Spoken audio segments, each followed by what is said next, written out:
Criminal justice reform is at the core of creating equity. Not only are we incarcerating Black folks and people of color at disproportionate rates, we are keeping them criminals long after they pay their debt to society. Join me in talking to a couple of folks who can help us understand how to overcome the challenges of systemic racism and criminal justice.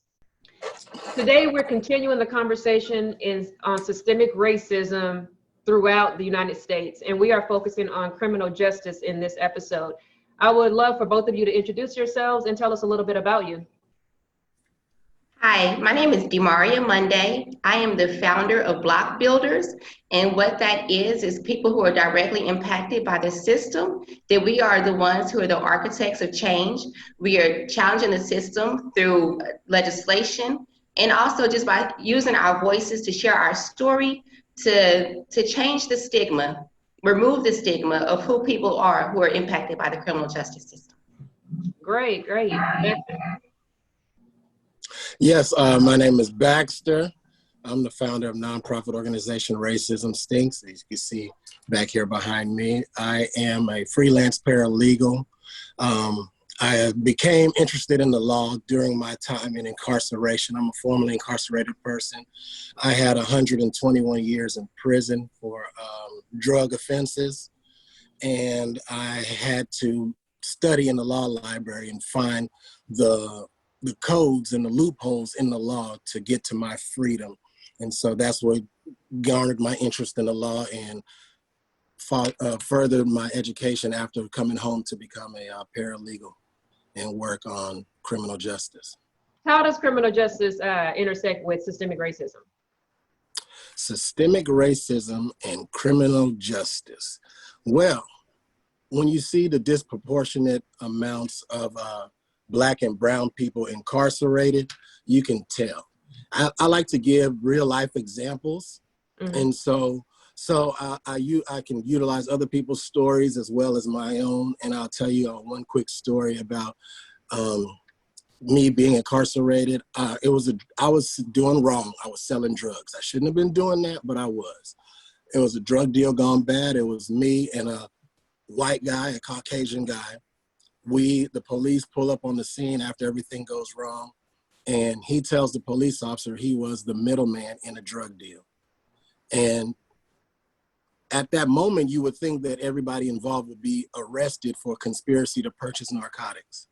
Mm-hmm. He just admitted he was involved in a drug deal, that he intended to be in a drug deal, and he was let go, got set free. Only one person was arrested that night, and it was the Black guy.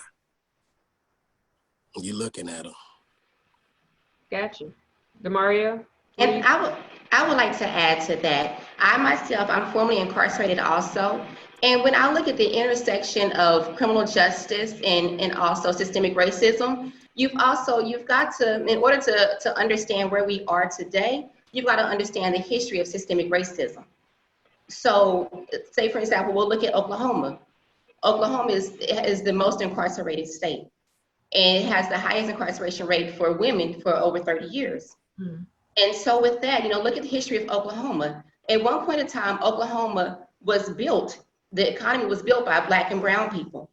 And Oklahoma was a state that, we were thriving. And so when the land rush came, when that happened, and white people came and they saw that we were thriving without permission, we just did it. Then you had different structures, the white supremacy ran rampant, and also different structures, different policies were put into place to cripple our communities. So where you have, after the destruction of Black Wall Street, after that, then different policies were put into place. And once you cripple a community's economics, then, you set the conditions that make the conditions ripe for incarceration. All of the, whether it's when you remove vocational training from schools, when you don't give as many advantages to the community for everybody to thrive, then the poverty is found in one of the root causes of incarceration. We are hearing a lot about the term justice involved, and I think there are new terms coming at us all the time, especially in this space. And when we talk about systemic racism and stuff surrounding diversity, inclusion, and all of that, tell me more about what the term means, justice involved.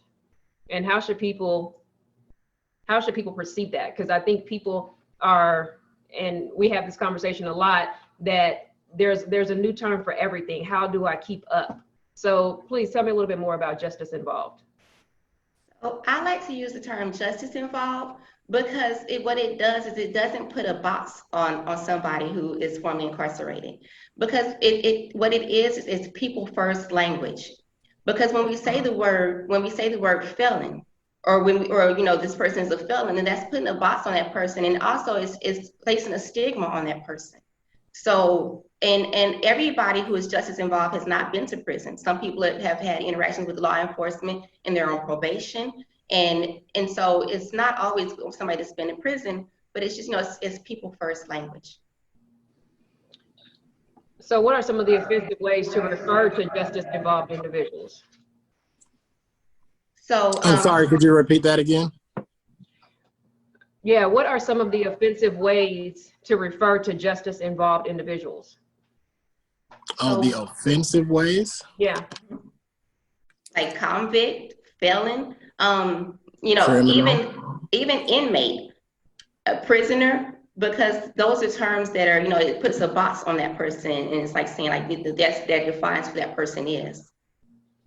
How do we get people to embrace that term, especially for those who are guilty of their crimes? How do we get them to embrace that? Because I know, again, there are just so many terms coming at people, and some people are going to, and don't get me wrong, everybody's not going to change. We know that, but how do we make this where it's something that we can begin to change that language?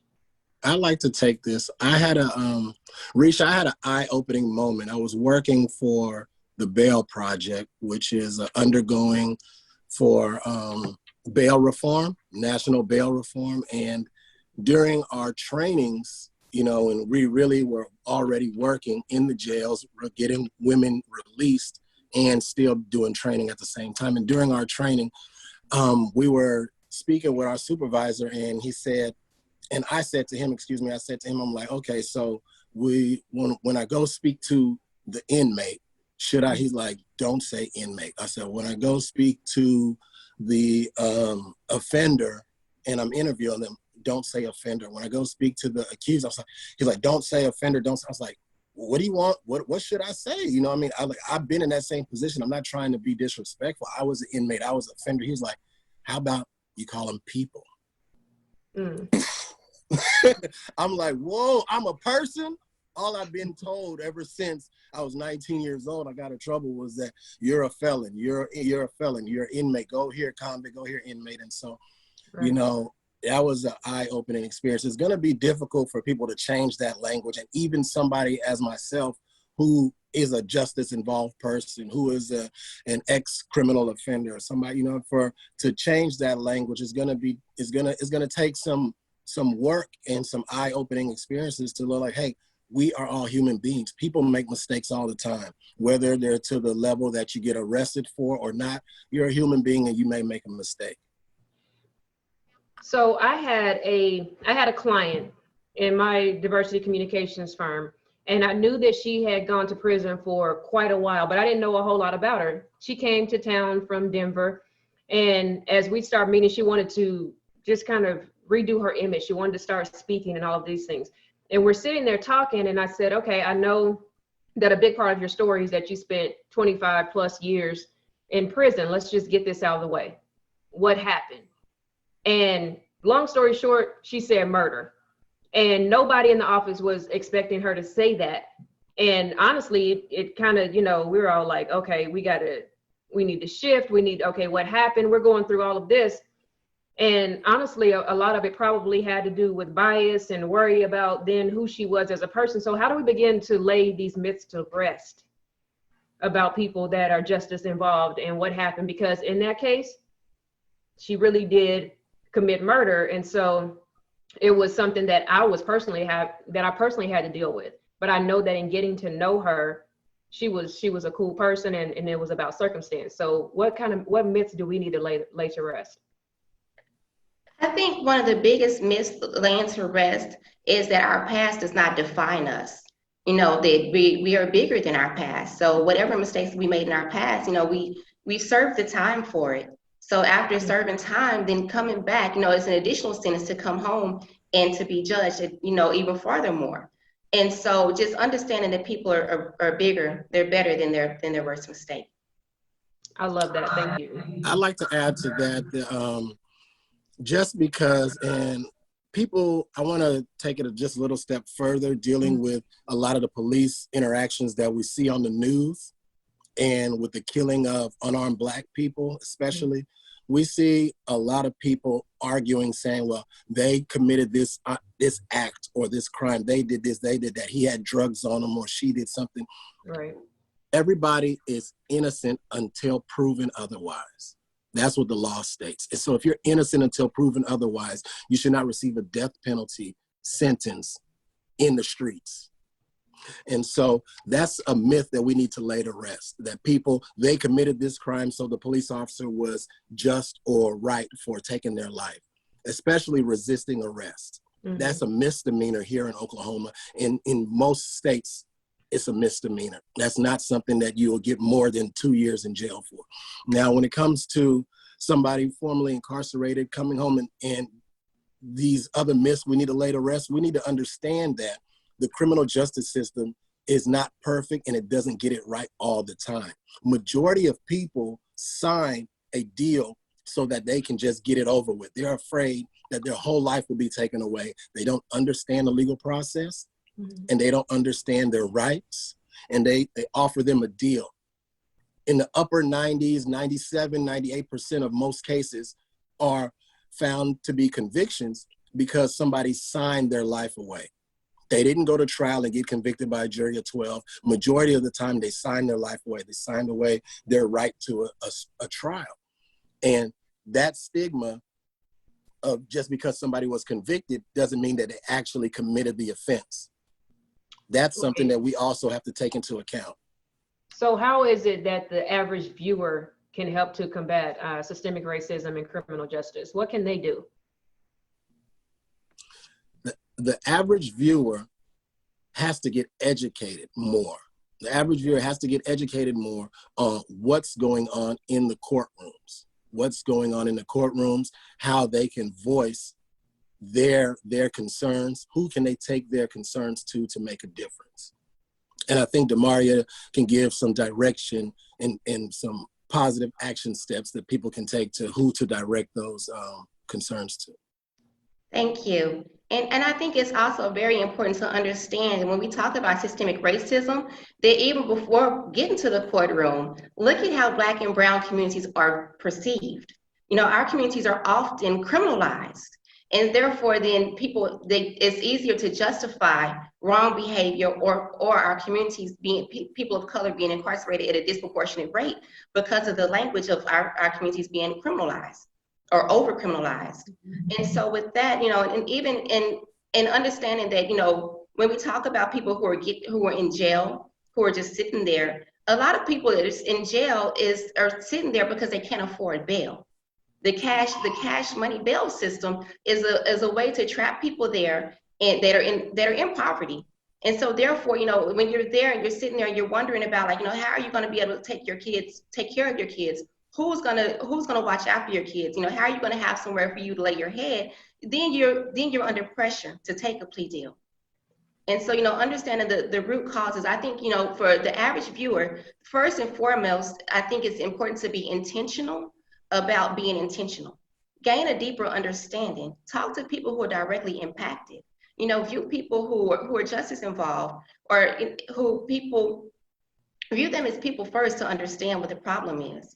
And then going a step farther, when we're talking about bail, at the moment, we currently, Block Builders has been raising money we have a community bailout fund. And that what we do is, people who are unable to afford bail, then we help them. We just bailed somebody out yesterday. And it was, an awesome experience. And it was just to be able to give somebody their freedom or to help somebody gain their freedom. So, understanding that and also legislation. Most people think they're far removed from politics, but these policies are what cripple our communities. So at the moment, we currently have legislation pending it's called the primary caretaker. And what it is saying that when somebody is a primary caretaker, because 85% of women in Oklahoma are primary caretakers, it's saying that the judge has, at that moment, he only has a limited amount of time to identify them as primary caretakers and not require cash bail, that they can go on their own personal recognizance. So getting involved in the politics, the people action, because it's the people who shape the policy. And so with that, to learn more about legislation or to find out ways to get involved, then we can be found at blockbuilders.org and Block Builders 100. We're on Facebook. You can also email us at blockbuilders@gmail, blockbuilders with a Z, 100@gmail.com. And there's always ways to get involved and to learn more. Yes, we're good. Where can we find your work? Where can people learn more about you? You can find me on Negro Spiritual 121 on everything. That's on Facebook, Instagram, all those platforms. If you want to email me, you can email me at negrospiritual121@gmail.com or Baxter@racismstinks.org. Thank both of you so much for spending a few minutes with us this morning on such an important topic. I appreciate it, and we will let you know when this will run. You just heard a lot of really simple ways that you can get involved. The main thing is just educate yourself, even if it's changing the language. You can make a difference. This is Risha Grant. 2 works for you.